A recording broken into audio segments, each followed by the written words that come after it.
Sejam muito bem-vindos ao canal Notícias Políticas, seu canal de informações. Verdade é o nosso compromisso com você. Conhecereis a verdade, e a verdade vos libertará. Notícias, informações, sempre atualizadas, e um jornalismo sério e objetivo.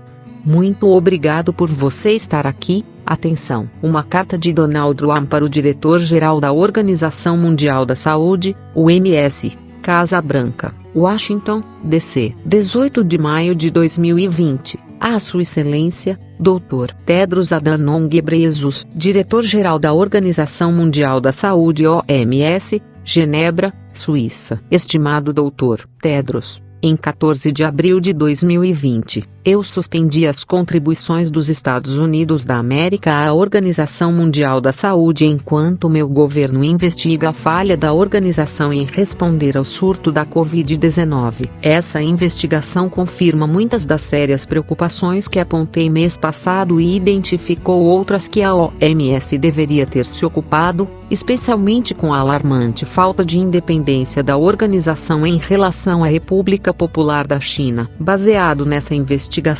agora nós sabemos o seguinte: a OMS ignorou consistentemente relatórios confiáveis do surto do vírus em Wuhan, no princípio de dezembro de 2019, ou até antes disso, incluindo relatórios do jornal médico Lancet. A OMS falhou em investigar com independência relatórios confiáveis que conflitavam diretamente com a versão oficial do governo chinês, até aqueles que vinham de fontes da própria Wuhan. Ainda em 30 de dezembro de 2019, o escritório da organização em Pequim sabia que havia uma grande preocupação de saúde pública em Wuhan. Entre 26 e 30 de dezembro, a imprensa da China destacou a evidência do surgimento de um novo vírus em Wuhan, baseando-se em dados de um paciente enviados a várias empresas chinesas que trabalham com genomas. Além disso, durante esse período, o Dr. Zhang Jixian, médico do Hospital Provincial de Medicina Chinesa e Ocidental, de Hubei, disse às autoridades médicas da China que um novo coronavírus estava causando uma nova doença que, àquela altura, afligia aproximadamente 180 pacientes. No dia seguinte, autoridades taiwanesas repassaram à OMS informações que indicavam a transmissão entre seres humanos do novo vírus. Ainda assim, a organização resolveu não compartilhar nenhuma dessas informações ao resto do mundo, provavelmente por razões políticas. As regulações sanitárias internacionais exigem dos países que informem o risco de uma emergência sanitária dentro do prazo de 24 horas. Mas a China não informou a OMS sobre os casos severos de pneumonia de origem desconhecida em Wuhan até 31 de dezembro de 2019. Embora seja provável que tivessem conhecimento desses casos dias ou semanas antes.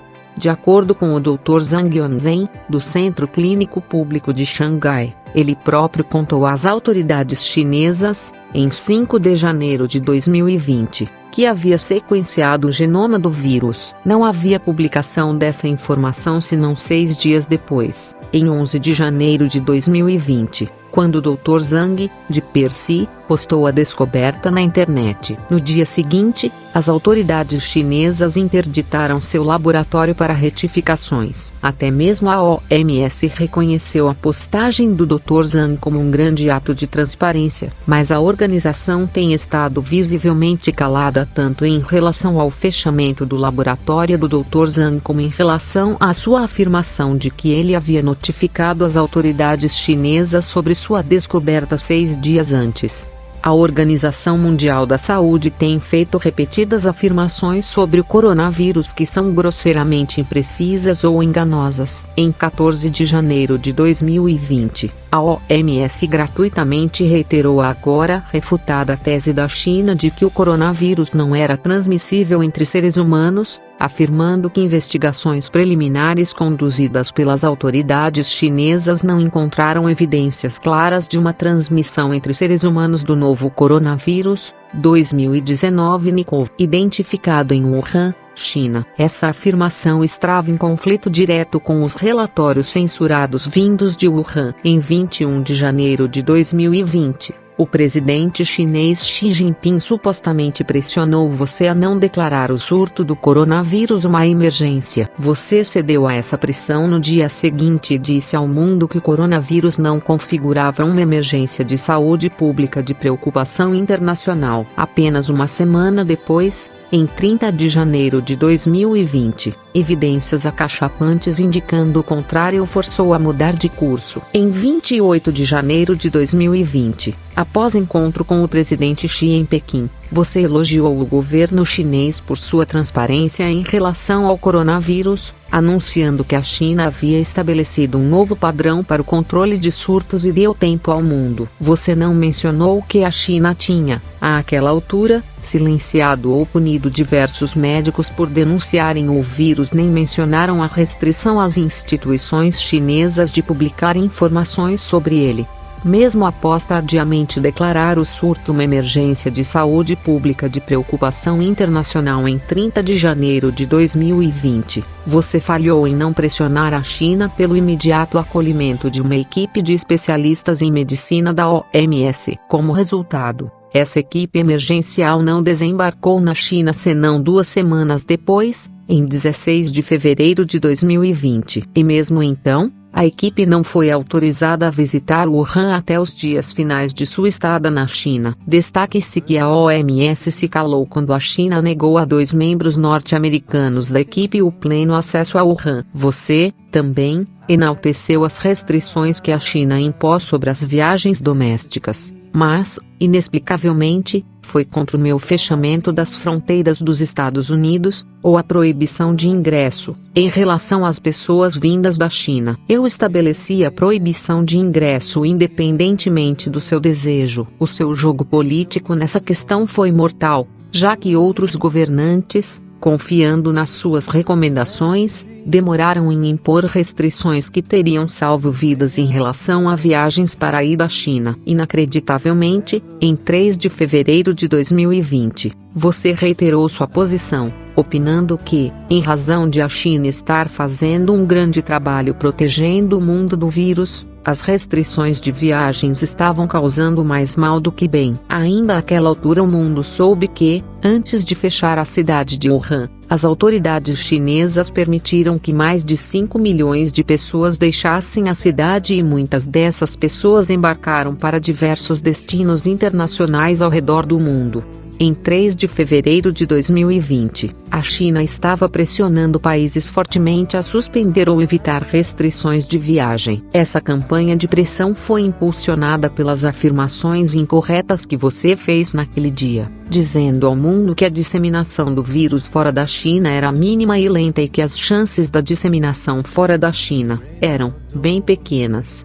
Em 3 de março de 2020, a OMS citou dados oficiais chineses para minimizar o seríssimo risco de disseminação assintomática, dizendo ao mundo que a Covid-19 não é tão transmissível como a influenza e que, diferentemente da influenza, essa doença não era prioritariamente transmitida por pessoas que estavam infectadas mas não estavam ainda doentes. A evidência chinesa que a OMS trouxe ao mundo demonstrou que somente 1% dos casos reportados não apresentam sintomas, e a maioria deles desenvolvem sintomas dentro de 2 dias. Muitos especialistas, entretanto, citando dados do Japão, da Coreia do Sul e de outros países, questionaram fortemente essas afirmações. Agora está claro que as afirmações da China, repetidas ao mundo pela OMS, estavam extremamente erradas. Quando você finalmente declarou que havia uma pandemia do vírus,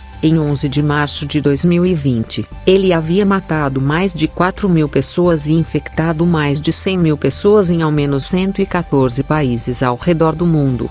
Em 11 de abril de 2020, diversos embaixadores africanos informaram ao Ministério de Relações Exteriores chinês a respeito do tratamento discriminatório dispensado a africanos com relação à pandemia em Guangzhou e outras cidades na China. Você estava ciente de que as autoridades chinesas estavam implementando uma campanha de quarentenas forçadas, despejos e negando serviços a cidadãos desses países. Você não comentou sobre as ações de discriminação racial por parte da China. Porém, sem base alguma, Você rotulou como racistas as reclamações bem fundamentadas de Taiwan sobre a má condução feita por você dessa pandemia.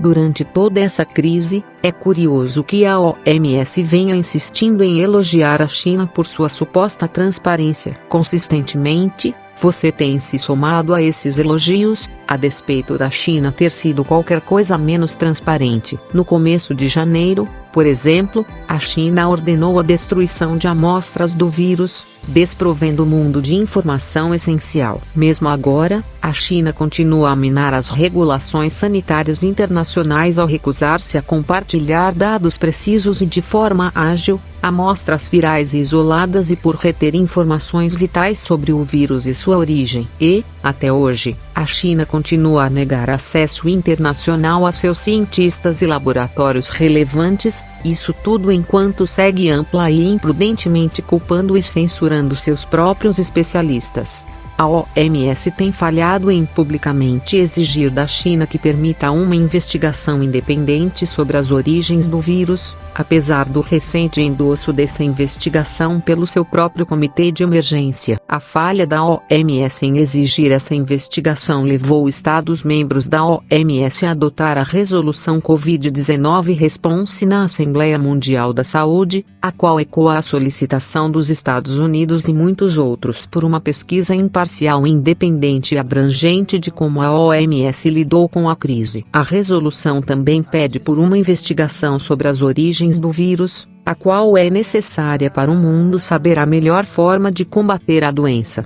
Talvez pior do que todas essas falhas é o fato de sabermos que a OMS poderia ter feito muito melhor. Poucos anos atrás, sob a direção de uma outra diretora-geral, a OMS mostrou ao mundo o tanto que tem a oferecer. Em 2003, em resposta ao surto da SARS na China, a diretora-geral Arlen Brundtland anunciou corajosamente o primeiro aviso de emergência em viagens da OMS em 55 anos, recomendando evitar viagens para o epicentro da doença no sul da China. Ela também não hesitou em criticar a China por ameaçar a saúde global ao tentar esconder o surto através de seu expediente usual de prender quem denuncia algo e ao censurar a imprensa.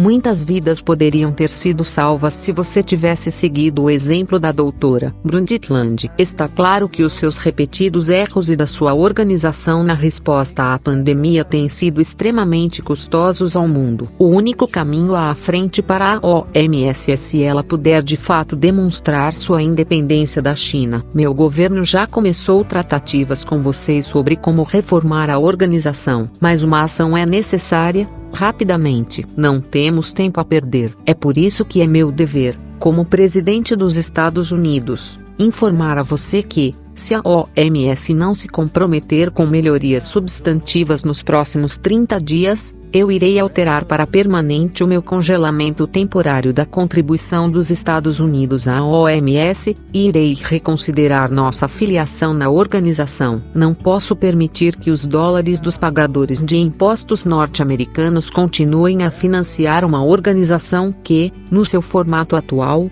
claramente não está servindo aos interesses dos Estados Unidos da América. Atenciosamente, Donald Trump. Bom, aqui está a carta totalmente traduzida para você. Muito obrigado por estar aqui. Até o próximo vídeo.